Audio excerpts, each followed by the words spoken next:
നമസ്കാരം, എല്ലാവർക്കും ക്രിസ്മസ് ആശംസകൾ. എൻ്റെ പേര് രാജീവ് AR. ഞാൻ അങ്ങനൊരു സാഹിത്യ നിരൂപകനോ അല്ലെങ്കിൽ ഒരു സിനിമ ഷോർട്ട് ഫിലിം അങ്ങനെയുള്ള നിരൂപകനൊന്നുമല്ല. എങ്കിലും ഞാൻ ഇന്ന് കണ്ട ഒരു ടെലിഫിലിം എൻ്റെ പ്രിയ സുഹൃത്ത് സെബാസ്റ്റ്യൻ ജോസഫിൻ്റെ കഥയാണ്. അതുകൊണ്ട് തന്നെ അത് കണ്ടപ്പോൾ ഒരു 2 വാക്ക് അതിനെപ്പറ്റി പറയാമെന്ന് വിചാരിച്ചിട്ടാണ് ഞാൻ പറയുന്നത്. പ്രിയ സുഹൃത്ത് സെബാസ്റ്റ്യൻ ജോസഫിൻ്റെയും ബിബിൻ്റെയും സമഫലമായി ഉടലെടുത്ത ഒരു കഥാതന്ത്രം, അതാണ് ഈ ടെലിഫിലിമിൻ്റെ ഒരു ത്രെഡ്.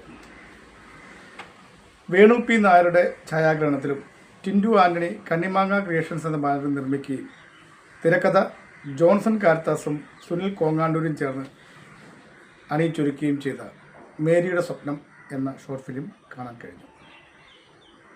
ഛായാഗ്രഹണത്തിലും സംവിധാനത്തിലും എല്ലാം തന്നെ മികവ് പുലർത്തിയ ഒരു അവതരണമാണ് ചിത്രം.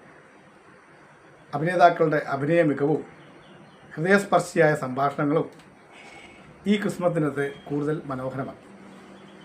ബന്ധുകുടുംബങ്ങൾ തമ്മിലുള്ള ഒരു അകൽച്ച, നിസ്സാരമായ ഒരു ചെറിയ കാര്യത്തിൽ നിന്നുമുള്ള തെറ്റിദ്ധാരണകളിലൂടെ ആരംഭിക്കുന്ന കഥ മുന്നോട്ട് നീങ്ങുമ്പോൾ ഒരു ക്രിസ്മസ് ദിനത്തിൽ തന്നെ സത്യം പുറത്തു വരികയും എല്ലാ തെറ്റിദ്ധാരണകളും മാറി കുടുംബം ഒന്നടങ്കം ക്രിസ്മസിനെ വരവേൽക്കുകയും ചെയ്യുന്നതാണ് ഈ ഷോർട്ട് ഫിലിമിൻ്റെ ഇതിവൃത്തം.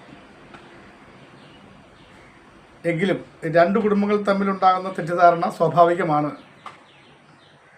ഇത്തരം കാര്യങ്ങളൊക്കെ,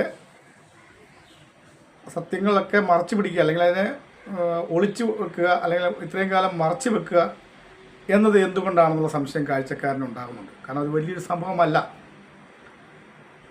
എന്നിരുന്നാലും ഉദ്ദേശശുദ്ധി എന്ന് പറയുന്നത് ക്രിസ്മസ് ദിനത്തിൽ തന്നെ ഈ ഒരു നന്മ, തെറ്റിദ്ധാരണയൊക്കെ മാറി ഒരു കുടുംബത്തിന് നന്മ വന്ന് ഭവിക്കുന്ന ഒരു ഉദ്ദേശശുദ്ധി ഉള്ളതുകൊണ്ട് അത് പരിഗണിച്ചാൽ ഷോർട്ട് ഫിലിമും നല്ലൊരു കഥയാണ്, നല്ലൊരു അവതരണമാണ് എന്ന് തന്നെ പറയാം.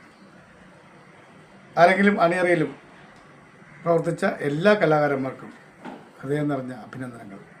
ഷോർട്ട് ഫിലിം ഇനിയും ഇതുപോലെ നല്ല നല്ല ഇതിവൃത്തങ്ങളൊക്കെ കൊണ്ടുവന്ന് നിങ്ങൾക്ക് മുന്നോട്ട് ഒരുപാട് വിജയങ്ങൾ കൈവരിക്കാൻ കഴിയട്ടെ എന്ന് ആശംസിക്കുന്നു. Thank you.